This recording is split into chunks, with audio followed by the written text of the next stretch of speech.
Hope you're having an amazing Passover holiday. I want to discuss this concept that every Jewish holiday is filled with opportunities to live our lives in a more joyful, happy, powerful, insightful way.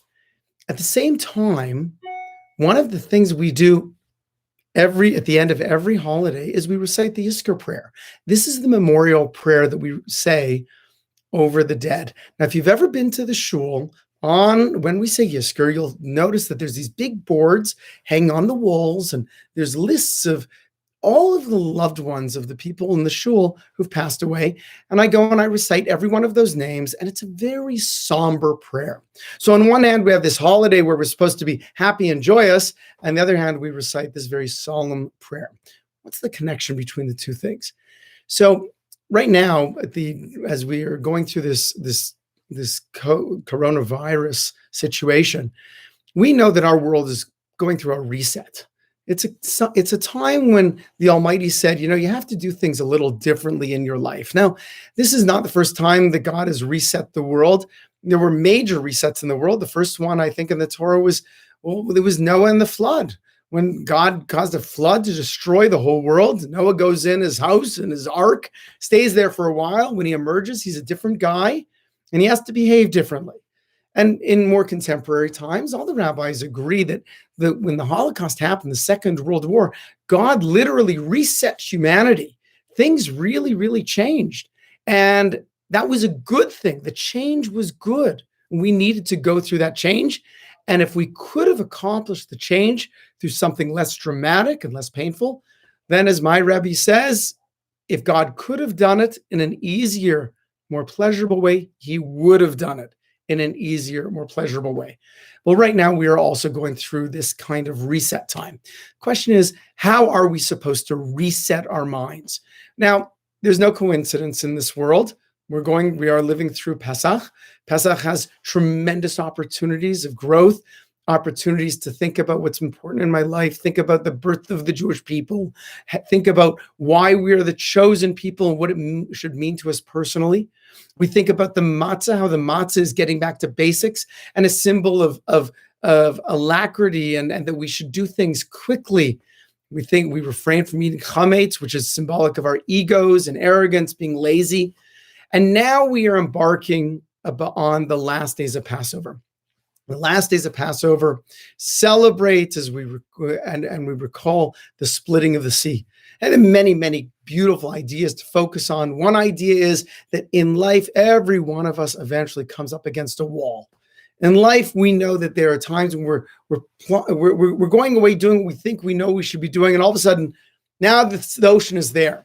With enough trust in God, believing that knowing that we are doing the right thing and having confidence that the Almighty is protecting us, then yes, the Almighty can split that sea, and redemption is very close at hand. And not only that, but redemption can come very quickly. When the sea split, it was instantaneous. And that is to remind us that as quickly as our troubles come into our world, the Almighty can remove them just as quickly. Well, with these ideas at hand, we should be mulling over these things and getting to a point where I say to myself, my life a month ago existed in a certain way. And you know what? Next month, I want it to be slightly different and maybe dramatically different. Where do I get the insight? Where do I get the inspiration to do that? That, my friends, is found in the Yiskor prayer. See, the Yiskor prayer is when we reflect on our ancestors. We reflect on those that are close at hand, like parents who have passed away or grandparents. Some people reflect on their spouses. And we ask ourselves, the people that were closest to me, what values did they hold dear? And then we evaluate those values. To some of them, we say, you know what? Yeah, they had values, and those values were wrong. I need to reject those values. Some of them we say, they had values, and those values were correct. And I need to bring those values in a more concrete way in our life. It always amazes me at a funeral or at a shiva. People talk about the passing of the loved ones. And so often we remember when someone passes on the best parts of them. But the question is, are we incorporating those best parts truly in our lives? Or is it, and when someone passes away, just do we think about them for a day, a week, a month, whatnot? Well, Yiskor we recite 4 times a year on the 4 very joyous days of our life, because joyfulness is not just about having a good time. True happiness is a product of us living with purpose, real purpose, purpose that's meaningful and powerful. And 4 times a year, on the joyous days, we reflect about what should be most important to us. And we make a deeper commitment to live our lives in a better way. And because of the COVID-19 virus that's going around, social distancing, and how everything has to be turned around, maybe this is the year to make real significant change. Maybe this is the year to say, you know what? I know what my life is supposed to be, and I'm going to do it. This year, the sea splits. This year, we live with a little more faith and more commitment. This year, we ask ourselves, what does it mean to be Jewish? And without just giving some, lip service, saying, yeah, I'm a good Jew. I wear a Star of David. I give a donation to the temple once in a while. I do a mitzvah here and there. Maybe now's the time to really plunge in with both feet. As I said last week at one of my classes, I remarked that Rav Nachman of Breslov said that, someone who is, living with trust in God, but he's got a plan, he's got it all worked out. That's like someone trying to learn how to swim while keeping one foot at the bottom of the pool. What we have to do is really learn to trust in the Almighty, to learn that God is watching over us and protecting us, and ask ourselves, what do I truly need to be committed to?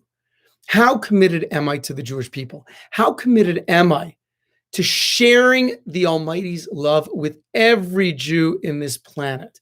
How committed am I on a daily basis to connecting with God, connecting with Torah, and really being the best person I can be?